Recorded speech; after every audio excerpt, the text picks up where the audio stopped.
kids said that when they were dropped off in the morning by their parents, picked up at night, between that time they were victims of a satanic ceremony. There were tunnels under the school. They had witnessed human sacrifices. They were flown into the mountains for ceremonies. And of course, the authorities said that, well, these kids are all hallucinating. The kids claimed that there were these tunnels. They said that they told the authorities where the entrance was and everything else. The authorities went out there in 1987, couldn't find any tunnels. I asked my daughter, how did they take you in and out of the school? And she said, through the tunnels. Like, I'm supposed to know.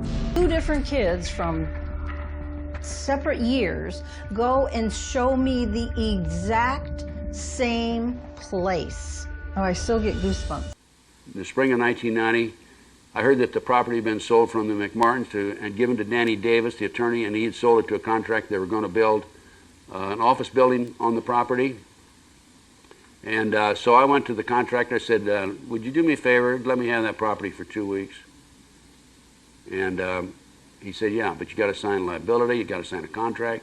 Went to an attorney friend of mine, and he wrote up a contract.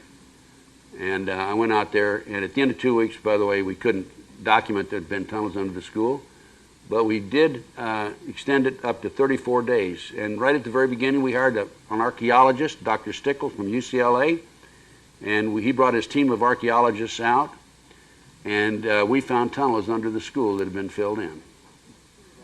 And the kids said that they were taken through these tunnels up into the triplex next door. There was a trap door in the bathroom.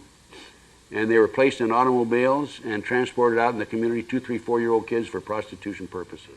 I remember being at what felt like an older, kind of almost Victorian type house. I remember there being more than one teacher or adults, and I remember there being multiple kids. And I have memories that this 3-year-old little girl being made to stand in front of people and have pictures taken of her when she was naked.